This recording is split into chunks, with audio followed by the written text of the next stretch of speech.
quelle joie de vous retrouver ce matin.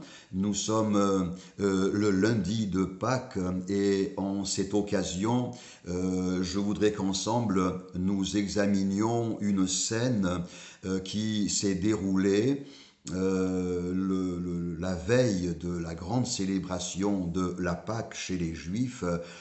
Il s'agit de ce fameux souper que Jésus a partagé avec ses disciples le soir précédant la grande fête.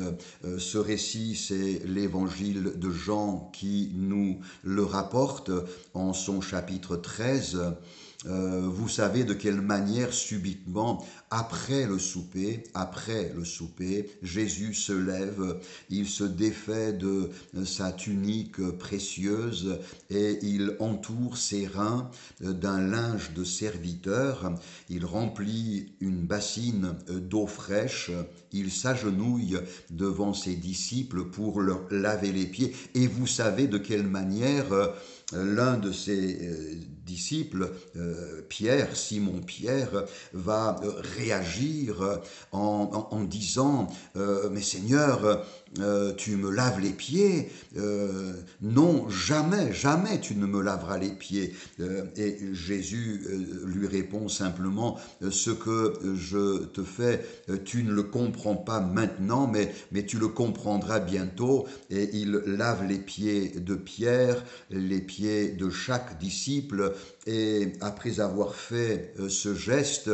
il leur adresse une question qu'il nous adresse nous-mêmes, une question impactante. Comprenez-vous ce que je vous ai fait ?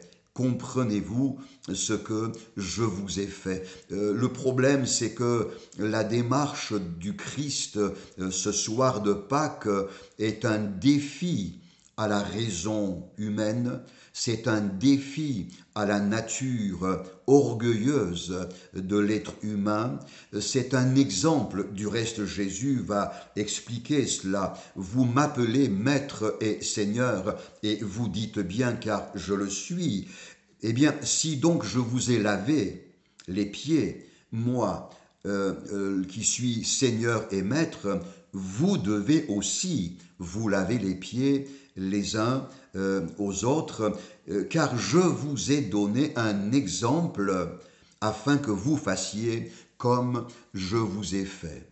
En considérant cet exemple admirable que Jésus nous laisse, frères et sœurs, chers amis, nous comprenons ce qu'est la véritable grandeur.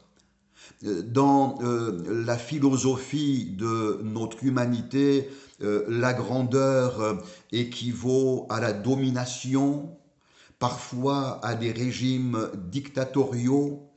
La grandeur pour l'être humain, c'est s'affirmer, c'est prendre l'ascendant sur son prochain, même si cela devait nous contraindre à recourir à des démarches malhonnêtes.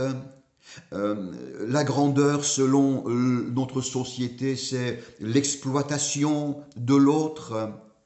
Eh bien, quand nous ouvrons l'Évangile, nous découvrons en la personne de Jésus-Christ, et en particulier dans cette circonstance de ce souper de Pâques, ce qu'est la véritable grandeur. Jésus dit dans l'évangile de Matthieu au chapitre 20 et le verset 26, « Quiconque veut être grand parmi vous, qu'il soit votre serviteur. » Ici, le Seigneur Jésus se révèle à nous comme étant le roi serviteur. Par toute la terre, des rois ont exercé des règnes dominateurs. Jésus, lui, est tellement différent. Lui qui est le roi des rois, le Seigneur des seigneurs, lui qui a pu affirmer « Je suis la lumière du monde », lui qui est Dieu de toute éternité et qui s'est fait homme en prenant une forme de serviteur, se fait connaître à nous au travers du message de Pâques, sous les traits du roi serviteur. Et il nous instruit, nous enseigne et nous interpelle par ces paroles. Je vous ai donné un exemple afin que vous fassiez comme je vous ai fait. La véritable grandeur, ce n'est pas faire étalage de ses capacités, de ses compétences, ce n'est pas mettre en avant ce qui flatte notre ego, notre nature. La vraie grandeur, c'est par amour de décider de nous défaire de nous-mêmes et de revêtir les sentiments d'amour, de compassion que Jésus nous a manifestés. C'est ici la pensée que je voulais partager avec vous au travers de ce souper de la Pâque. Jésus se révèle à nous sous les traits du roi serviteur, nous demandant et nous invitant à imiter son exemple.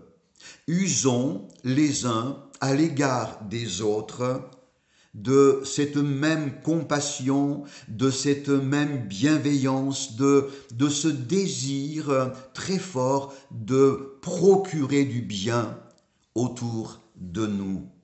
Deviens un instrument de bénédiction pour tous ceux qui t'entourent.